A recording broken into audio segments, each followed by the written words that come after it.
Bonjour, c'est Nicolas des Talents des Hauts-de-France. Donc aujourd'hui, on se retrouve pour une nouvelle émission. Donc aujourd'hui, on accueille pour la deuxième fois du coup le groupe Los Dissidentes del Sucio Motel. Aujourd'hui, on est accompagné de Greg. Bonjour. Salut à tous, salut Nicolas. Voilà, dans un premier temps, du coup, là, on connaît déjà le groupe, hein. On avait déjà fait une interview où vous êtes déjà présenté, les influences, etc. On avait parlé du projet Polaris.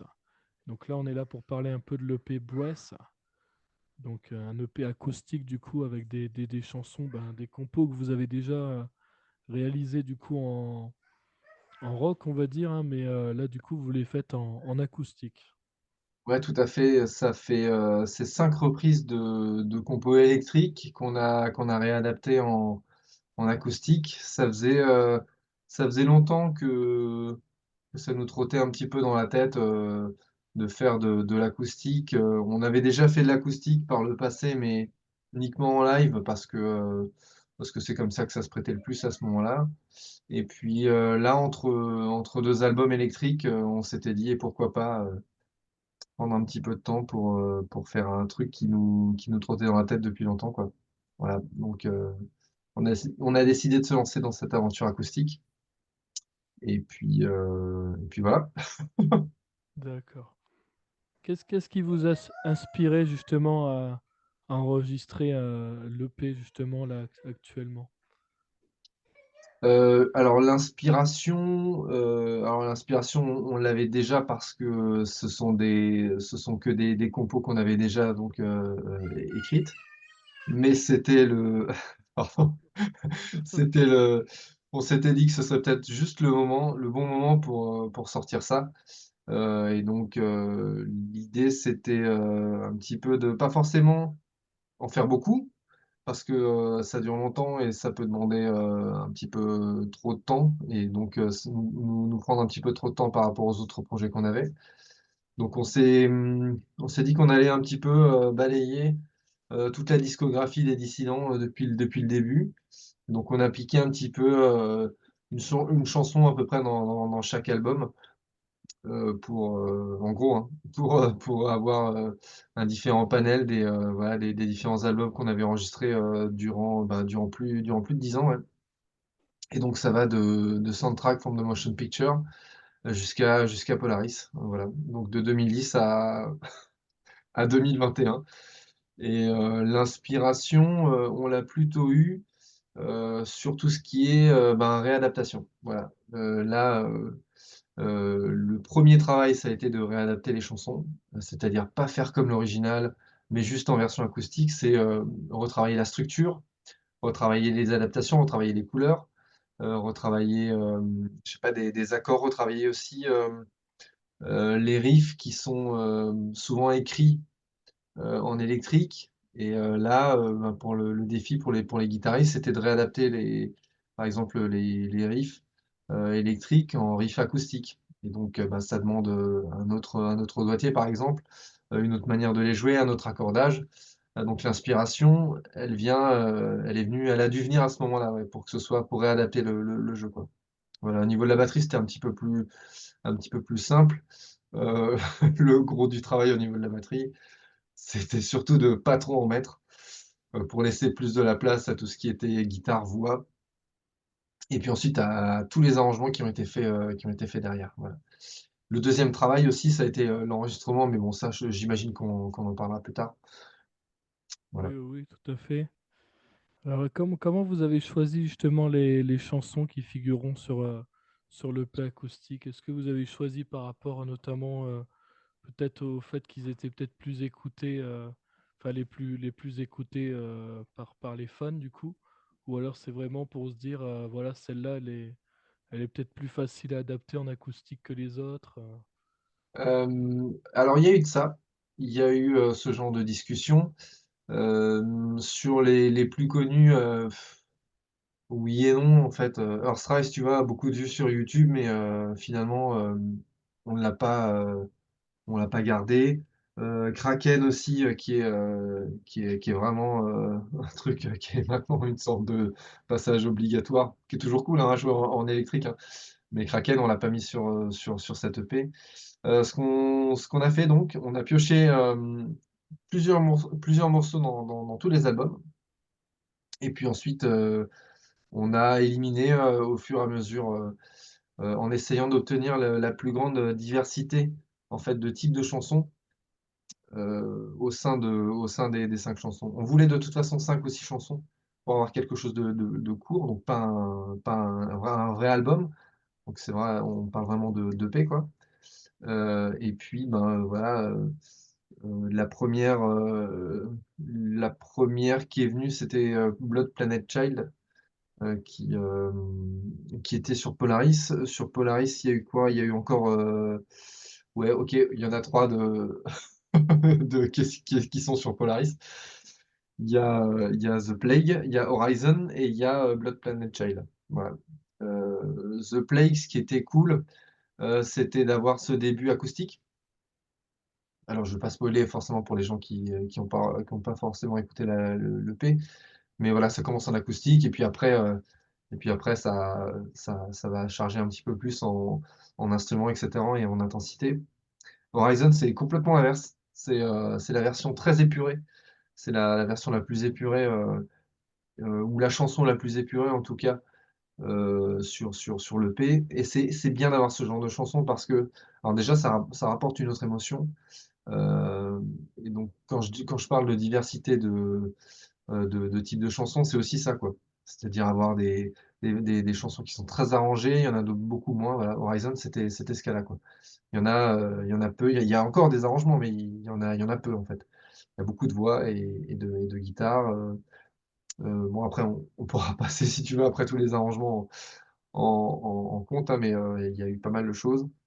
Et puis Blood Planet Child, nous, elle nous tient vraiment à cœur parce que c'est vraiment la plus représentative de Polaris, quoi. Et en plus, voilà, on a la chance, d'avoir Katia dans le groupe et le fait d'avoir Katia dans le groupe, qu'est-ce que ça fait? Et ben, je vais te le dire, ça apporte déjà une tessiture de voix, qu'on n'avait pas avant.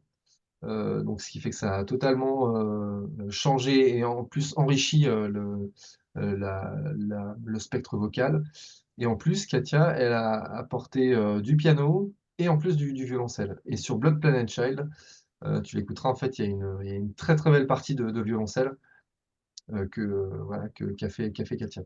Sur les autres chansons, on a eu, From 66 to 51 qui est de Soundtrack, from the Motion Picture, ouais et celle-là, c'est une vieille chanson qu'on jouait plus trop et puis, elle est un petit peu revenue et ce riff, entêtant, on s'est dit que ce serait bien de le garder et là, tu vois, à l'opposé d'Horizon, c'est de rajouter beaucoup, beaucoup d'arrangements pour totalement réinterpréter, cette chanson. Donc tu vas avoir des sortes de violons, tu vas avoir du lap steel et cetera. Enfin, il y a énormément de types de guitare en plus différents, qu'on dans la chanson.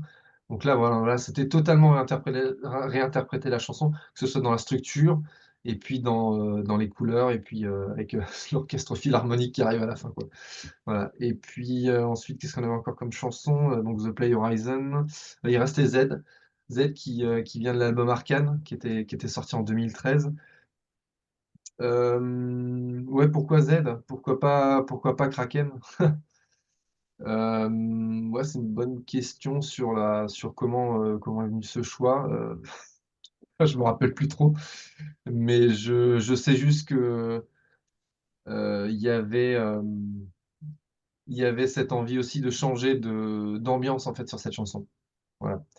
C'était une chanson qui était, sur les zombies et cetera et ça n'avait pas forcément lieu d'être, tel quel sur cet album-là qui est vraiment une pause acoustique, hein, dans tout le brouhaha électrique qu'on fait depuis des années et puis, ben, Z, ouais, elle est un petit peu, en mode dark country, avec du violoncelle, avec, beaucoup de lap steel. Je crois que c'est sur Z où il y a le plus de lap steel. Donc voilà, donc la diversité, elle vient du fait que finalement, on ait choisi plus une chanson que d'autres parce que, au niveau des arrangements, c'est plus les arrangements, ouais, qui nous ont fait choisir, ces chansons. Voilà. D'accord, très bien. Alors, est-ce que le processus d'enregistrement, justement, pour cette EP était différent forcément de celui des autres albums? Ouais, à fond. C'était principalement, c'est le 2e gros sujet en fait, sur Breath pardon, c'est qu'on voulait pas, mettre trop de moyens dans cette EP parce que, on a, des projets pour la suite et ensuite s'est posé la question, bah, aussi du budget, et puis, il y avait aussi une autre envie qui a pris le pas sur tout ça, c'était de se dire que, ben, finalement, on va peut-être tenter de faire un truc nous-mêmes avec nos petites mains et ben, voilà, bah, c'est là le Breath était l'occasion de tester ça. Donc déjà chacun a enregistré ses parties, les uns après les autres.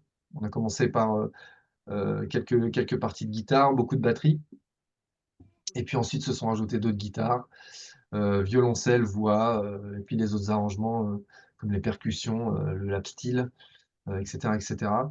Donc voilà, donc c'est déjà chacun, les uns après les autres dans le processus d'enregistrement et puis, c'est Nico qui commence à enregistrer, dans son studio, qui a enregistré énormément de parties chez lui, bah, notamment, voilà, les voix, les guitares, les percus, tout ça, ça a été fait, chez lui, heu, pendant des soirées, ça nous a pris des mois et des mois à enregistrer, mais c'était cool, hein, parce qu'on construisait au fur et à mesure les morceaux et puis, c'était pas forcément, il y avait pas forcément une urgence comme on peut le retrouver des fois, quand on est en studio, où il faut aller vite, vite, vite et où au moins ça capture l'essence d'un moment, mais là, étalé sur plusieurs semaines et sur plusieurs mois, on savait, vraiment finalement à la fin où est-ce qu'on voulait aller et ce qu'il fallait enregistrer. Voilà et puis il y a eu ensuite, les parties batterie ont été enregistrées spécifiquement chez Katia, qui a un studio, avec, Grégoire Galichet, qui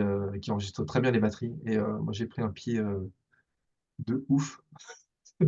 Ça se dit plus, mais je le dis quand même. Enregistrer les batteries, chez eux parce que voilà, c'est la maison du bonheur pour les batteurs, quoi et puis c'est à peu près tout, ouais, chez Katia et chez Nico et puis, vraiment, beaucoup plus allongé dans le temps que ce qu'on faisait, jusqu'à maintenant, quoi. D'accord. Alors, quelle est la chanson la plus difficile à adapter, du coup, de l'album? Ouais, bonne question. J'hésiterais entre Horizon et From 66 to 51. Horizon parce que, bon celle-là, il fallait totalement la déconstruire pour la reconstruire juste avec une guitare et une voix. Donc finalement, moi, c'est pas c'est pas là où j'ai eu le plus de boulot, hein. Mais je pense que c'est là où il y a le plus de questions qui se sont posées sur les réadaptations. Enfin, pardon, sur la réadaptation. Est-ce qu'il fallait rajouter des chœurs? Est-ce qu'il fallait rajouter, des percus ou pas? On en a rajouté un petit peu, on a rajouté beaucoup de chœurs, mais à la fin.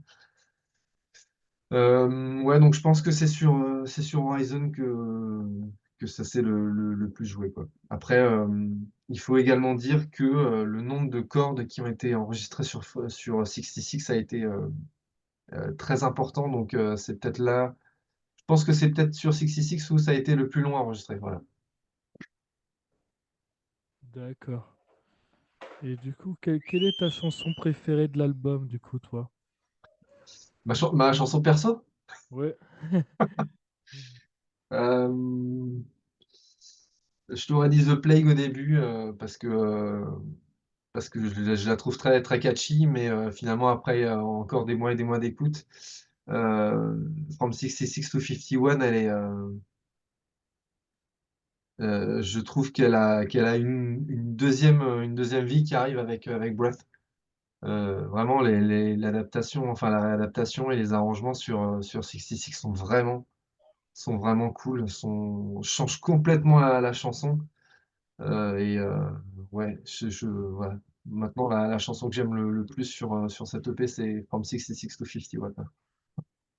D'accord. Et quelles sont vos attentes, justement, en termes de réception de cette EP, par rapport à vos autres sorties? Ouais, c'est une bonne question. C'est une bonne question parce que, le but 1er de cette EP était pas forcément Enfin, on n'en attendait pas forcément quelque chose des autres gens, en fait. C'était plus une envie, personnelle. Maintenant, maintenant que le l'EP est sorti, les attentes derrière, c'était un petit peu de alors déjà faire découvrir des anciennes chansons qui étaient pas forcément, enfin sur des albums qui étaient un petit peu moins connus que ce qu'on a sorti, plus récemment.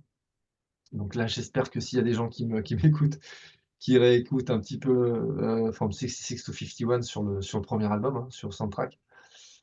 On était jeunes, donc il y a des trucs qui sont un petit peu enregistrés à la va-vite sur l'album électrique, mais From 66 to 51 elle est vraiment cool et ça, c'est la première attente. La deuxième attente, c'était, ben, c'est forcément de toucher peut-être un autre public.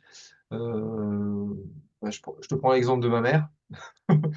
Ma mère, elle va peut-être pas forcément écouter tous les albums électriques parce que ça chante très fort, il y a des guitares saturées et cetera et c'est pas son truc quoi, forcément.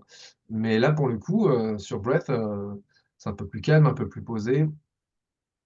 Ça crie beaucoup moins, ça crie un tout petit peu, mais ça crie beaucoup moins et ouais et voilà et donc l'idée, c'était vraiment, ouais, de toucher finalement un autre public, avec, des autres versions des chansons.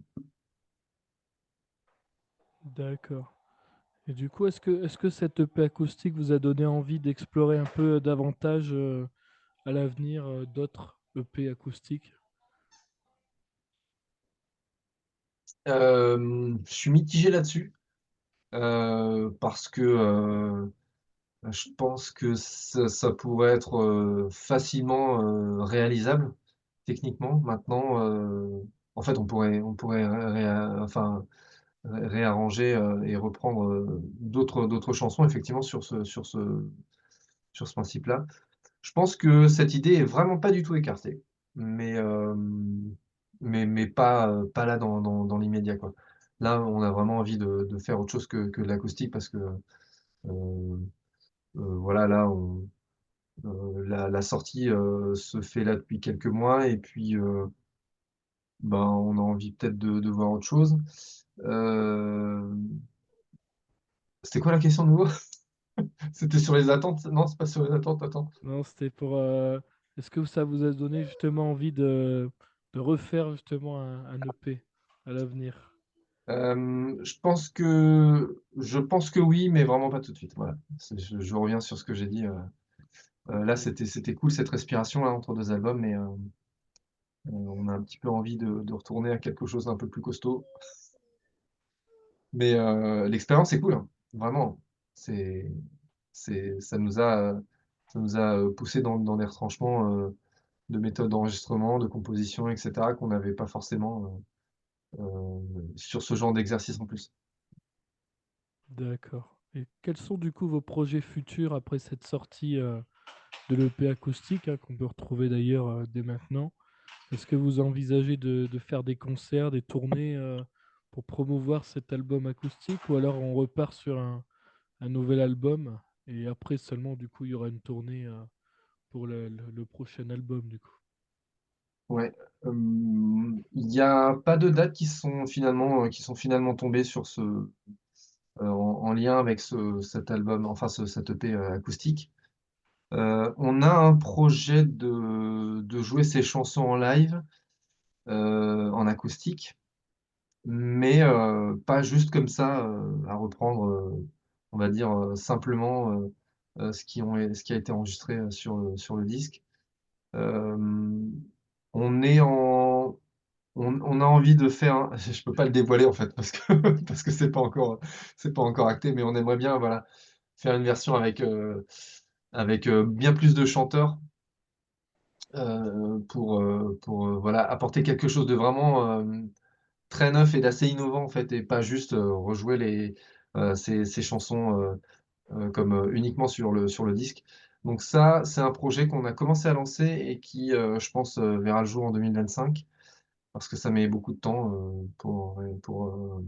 rajouter cette couche de chanteurs et de chanteuses, en plus.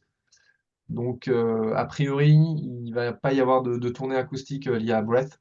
Il y aura plutôt quelques concerts, vraiment, type événement, mais une poignée quoi, genre, je sais pas 3-4 ou 5 un truc comme ça quoi. Voilà, pas plus.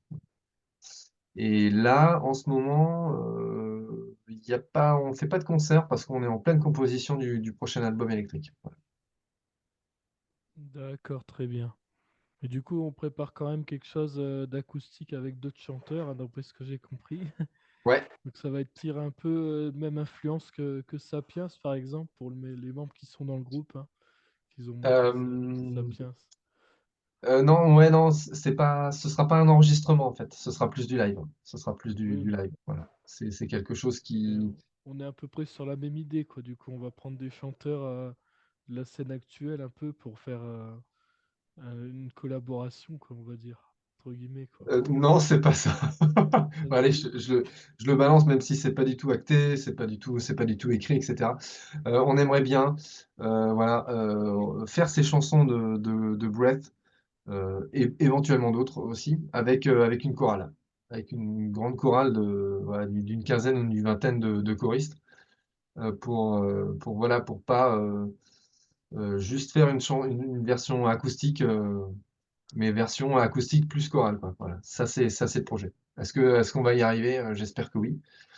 Si c'est le cas, d'ici 1 an et demi, ou d'ici 1 an, j'espère que tu viendras nous reposer des questions. Sinon, tant pis, ça aura été un projet, qu'on aura lancé, mais bon, on n'aura pas réussi à aller jusqu'au bout, mais voilà, ça c'est le projet en tout cas, le projet, où on aimerait aller le plus loin avec Breath. Voilà. Très bien. En tout cas, moi, j'ai fait un peu le tour, hein, au niveau des questions, là. Ouais, On a OK. bien parlé de l'EP. Et je te remercie également encore une fois, du coup, pour nous accorder une seconde interview, du coup, hein. Ah non, non, c'est nous qui te remercions Nicolas parce que, tu sais des intervieweurs, comme, les talents des Hauts-de-France, en fait, il y en a pas tant que ça, en fait. Donc c'est cool, de prendre le temps, de faire parler un petit peu, ben, voilà, les artistes qui sont pas, des énormes trucs qui font des zéniths et cetera. Parce que parce qu'il y a ça aussi, quoi. Alors s'il y a des gens qui bossent au Zénith, on est intéressés, hein, mais c'est pas la question. Ouais, voilà, merci à toi de faire vivre en fait la scène d'artistes un petit peu plus petit, on va dire. Voilà. Très bien, bah, je te remercie et puis je vais dire également au revoir à tous nos auditeurs, Ouais. auditrices de ce soir, du coup. Merci à tous et à tous d'avoir écouté.